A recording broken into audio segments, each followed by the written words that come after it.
Hey guys, what's up? Welcome to another P7 mini study.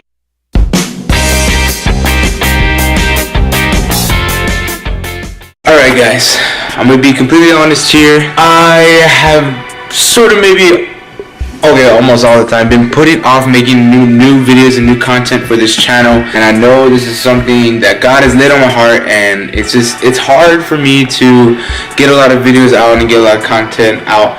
But I definitely want to make a habit of getting more videos, getting maybe 2 or 3 videos a week, and that is something that I really want to do because I know that these videos can help you guys, and I know I really want to be a blessing to you guys. I really want to help you guys out as you continue on your walk with God. I apologize for not keeping up with the channel and keeping up with all the posting videos and stuff like that, but I really want to keep up with it, and I really want to put out content, and I really want to be consistent because I know that in the long run it's going to benefit you guys and it's going to benefit me. So without further ado, I want to get into today's topic, and that is God is all about you. He's all about you. God is all about you. He is all for you guys. And I know that sometimes as we go throughout our daily walks of life, and that it's kind of hard to get it's difficult to get our minds around this thought that God is all about us. But in reality, straight up truth, God is all for you. He's all about you, and I'm going to prove it by reading from the Word of God. And basically what I want to take my reference from is from Psalm 139. So in Psalm 139, just to give you a little background information, Psalms was written by King David, the guy who slayed Goliath. And King David, he was very special in God's eyes because God considered David a man after his own heart. And when you think about that, that's just truly amazing because God saw David as a man who was after his own heart, a man who was always seeking the will of God, who was always seeking out a deeper relationship, who was always worshiping and praising and did everything that he can to get closer to God. And so we have to keep that in mind when we're reading the book of Psalms, because most of it is written by David. We have to keep that in mind whenever we read the book of Psalms. So taken from Psalm 139, I'm just going to pick a few scriptures out and I'm just going to elaborate on them. And it starts off by saying, "O Lord, thou hast searched me and known me." Alright, stop right there. When we read that verse, it says, "O Lord, thou hast searched me and thou hast known me." When David says known, it does not mean just, oh, David, I know that guy. I've seen him growing up. The guy who killed Goliath. I know David, man. He's super famous. He's super popular. A lot of times when we're reading the Bible, we can take it out of context because it's been translated over and over and over again. So sometimes it loses its deeper meaning and its deeper translation. But when David says, "Thou hast known me," he's saying that the Lord knows him. He knows everything about him. He knows his likes. He knows his dislikes. He knows everything about him. It's not just a nonchalant no. Oh, I know you, bro. You're cool.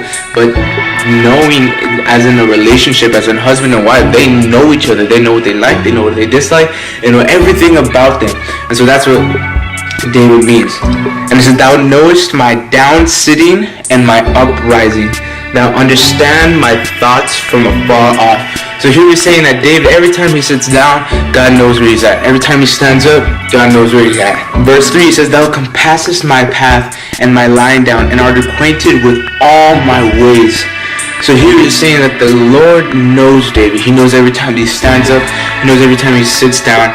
And when we think about that, those are like the most basic actions that we can do. That's just our basic non-thinking actions. Just sitting down, maybe sitting down in class, standing up to go to the next class, walking off. But he is saying how much God pays attention to David and how he pays attention to all of us. A lot of times we think that we are just insignificant, that we're just going throughout our day, but God is all about you. He knows when you're sitting down.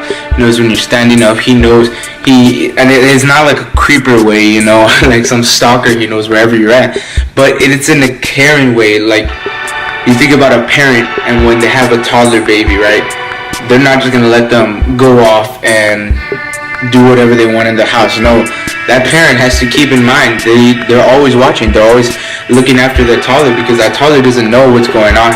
and that toddler doesn't know if they'll stick a fork in the outlet that they'll get shocked or anything, but it's a caring look after. It's like a caring looking after them. So every day he's saying that God is looking after David. He's watching. He knows when he sits down, when he stands up, and he knows when he's walking. He knows where he's going, and that's what he means by thou compassest my path. In verse 4 it says, for there is not a word in my tongue, but lo, O Lord, thou knowest it altogether.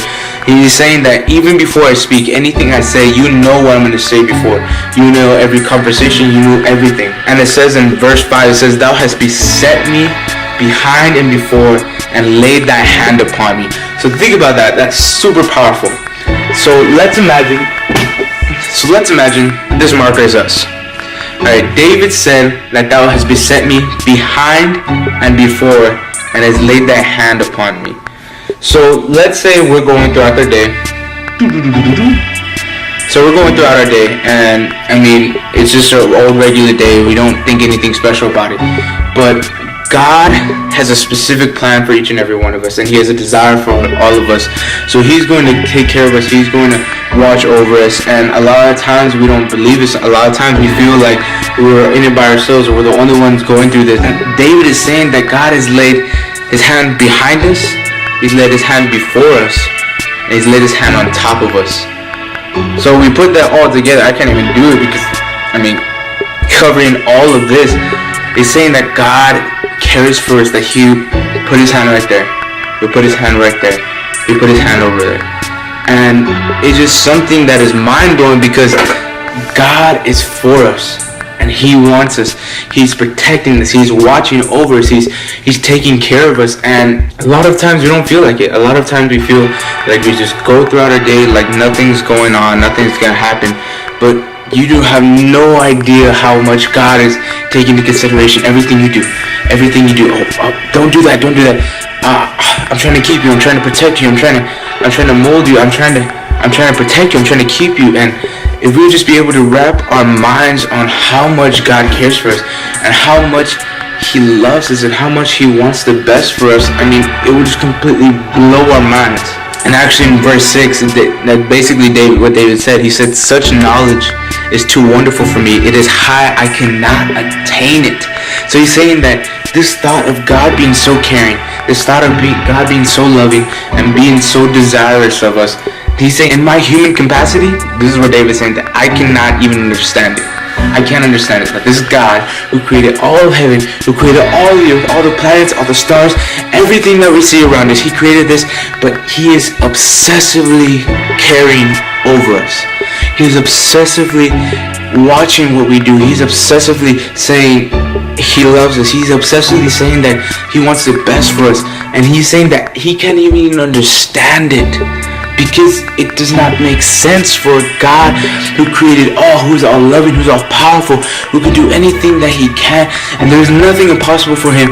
And He created all the heavens and the earth, yet He is so concerned, He is so caring and so loving of humans, of us.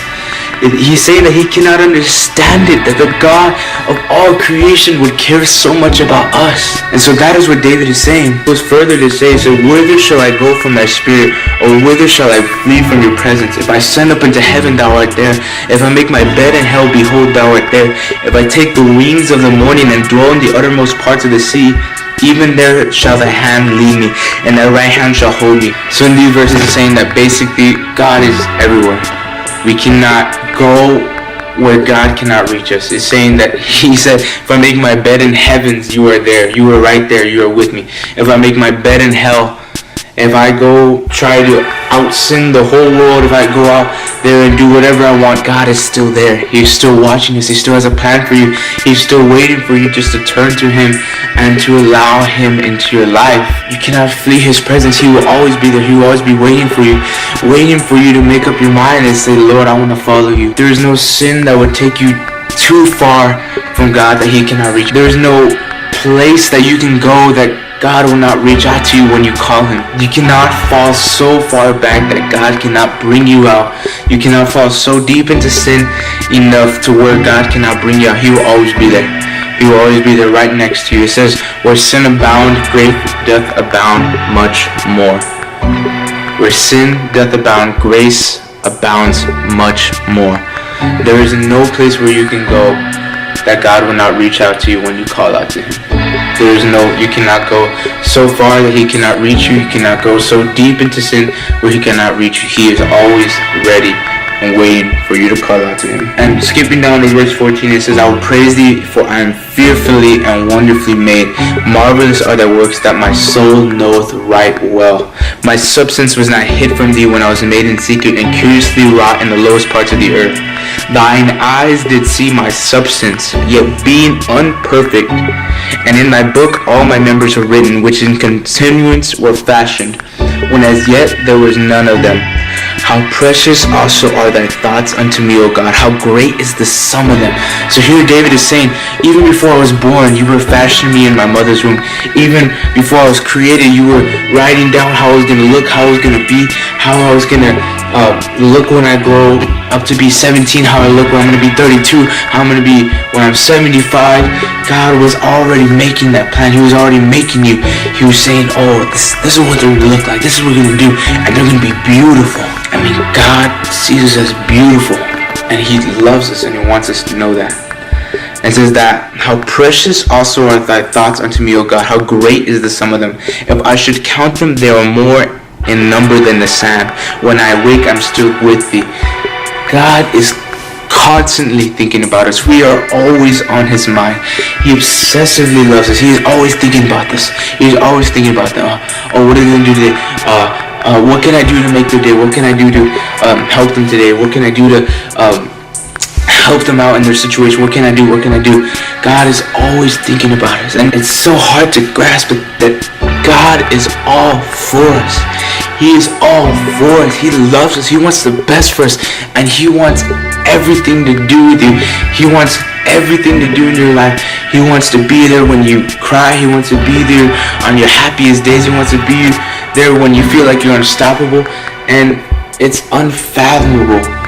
And when we think about how much God cares for us and how much He loves us, I mean, how can we not do the same to Him? How can we not give our lives to the one who's always thinking about us and always caring for us? How can we not give our lives to Him? He's always thinking about us.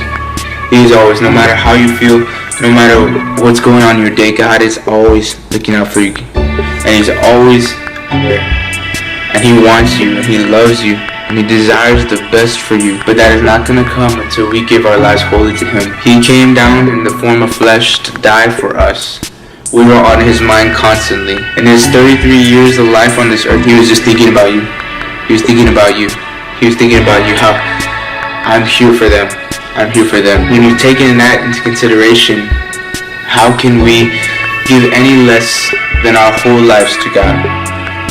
How can we only give a portion of our life to a God who gave His everything, to give His whole life, to die for us? How can we only give a portion of our life and just say, okay, Lord, you can have my Sundays, but that's all I'm going to give you?